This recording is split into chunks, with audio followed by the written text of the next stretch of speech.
Hey y'all, here in the live stream, and I'm in Sledge's safe house. And I spent about 3 hours in here trying to find Claptrap's repair kit. What I did during the live stream before I got to this point was collect Tanis's audio logs, and I'm gonna play those for you because I said I would. In order, so we have them. I tried to do this last night and had some really interesting and odd feedback, so I've turned down the music, so this is a test. If it works, then this one will stay up, and if it doesn't, then you'll never see this. So here we go, day 1 of Tanis's research expedition with the other scientists. This is kind of the downfall of Tanis's sanity. Patricia Tanis, Doll Scientific Advisor, day 1 on planet Pandora. I have been assigned to this sector by my superiors to find evidence of abandoned alien technology similar to that found by our competitor, the Atlas Company, in the ruins on Prometheus. Technology that many believe made them the superpower they are now. This kind of find seems astronomically improbable on a rock like this, but my benefactors believe in it enough to waste my considerable talents. I've only been here for 3 hours, and I already believe this planet will be the death of me. Scientists do not chase myths and legends. Okay, foreshadowing on her part, huh?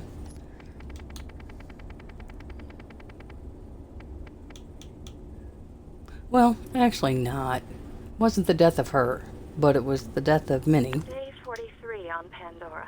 At least I believe it to be the 43rd day I've been here. The moonlight cycles are difficult to get used to. The planet rotation day is over 90 hours long. The people that inhabit this salted dust ball are as ignorant as I've seen in this galaxy. When I attach scientific inquiry to something like the vault, I'm greeted with silly nursery rhymes and slack-jawed soliloquy about a man who knew a man who knew a man. They drift off into a stupor where I half imagine they're drunk or brain damaged and are unaware of my continued presence. If I believed in hell, I would contemplate how it compared to Pandora. Ironically, such a belief would align me with these Neanderthals. So at this point in the Borderlands franchise, we're just discovering the vault. The first vault for the first time, or vault on this planet. So there are a lot of people who don't believe, so it's like myth and legend that there's something in these vaults, if there is a vault. Indeed, if there is one at all. So, kind of interesting. So she's here looking for verification of alien presence previously, and I don't even know that they have a... I don't know if Typhus has found the first vaulter yet. I can't quite remember my lore in that respect as to how far back it went. Here we go, day 76, so we're about 2.5 months in. This is the 76th day. I was woken up, hoping I was having a reoccurring nightmare. We spent more than 36 hours earlier today relocating our campsite closer to our dig site, only to be ambushed by local wildlife that's hungry coming out of hibernation. Half of my staff was eaten alive, or killed by skags.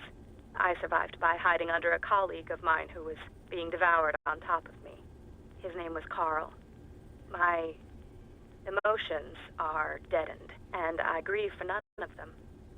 In point of fact, the only emotion I felt was that of joy. I felt joy because his chair was always more comfortable than mine.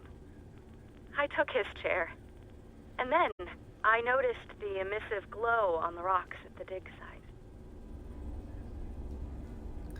So, jealous of Carl's chair. That kind of gets a little funny later, much later. And I don't know if Tanis was disassociated before she ever joined. Is just her character disassociated from the very beginning of her existence, or if she became disassociated in order to deal with the trauma of watching very violent and gruesome deaths occurring on and around her, where she had to cover herself with a dead body in order to survive. Tanis is my favorite character, and I can't quite explain why, but I'm just intrigued with Tanis. Alright, next one. Whoops.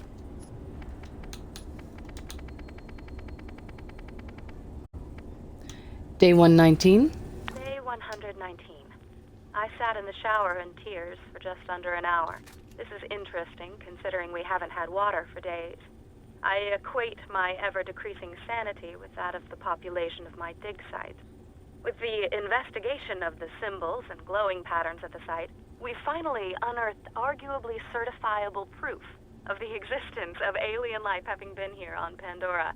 But this celebration was lonely, as I only have 2 colleagues left. And I'm not too fond of the fat girl, Shimei. I've been told that scientific discovery requires sacrifice, but I never understood what they meant until now. The sacrifice of having to be around Shimei. Poor Tanis. Okay. Her introspection on this just could be because she can only rely on herself now. That's what I'm thinking. Didn't quite hear this much maliciousness from her in the earlier recordings, although she was getting there. Okay, here we go. Last entry, day 172. Day 172. The fat girl, Shimei, was crushed under an alien ruin that collapsed today. She didn't die right away and begged me to put her out of her misery as she choked on various fluids and bile. I hesitated because she was the last one alive that wasn't me. As she was choking and coughing and dying, I tried to enjoy the interaction, which I imagined to be a conversation, as I knew it was the last I would have for a while. I finally got around to smothering her so that I could continue my research. I could tell that she regretted the decision. The Skags have been waiting for this meal for a while. They will not go hungry tonight. So she has totally lost all empathy, compassion, PTSD, I suppose, just has set in. Not that that is a trait of PTSD, but just trying to relate to what Tanis has gone through.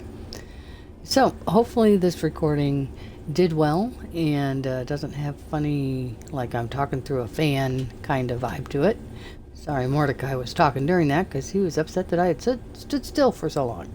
There'll probably be another recording posted and updated shortly after this one because this one is so short. So this is hopefully just a one-off kind of thing. I just happened to notice that the recording was really bad in that 3.5 hour long session that I had that I was going to break up, but there's no point. None of it was really able to be heard. So I've turned down the music to hopefully alleviate that problem. See you in the next one. Bye-bye.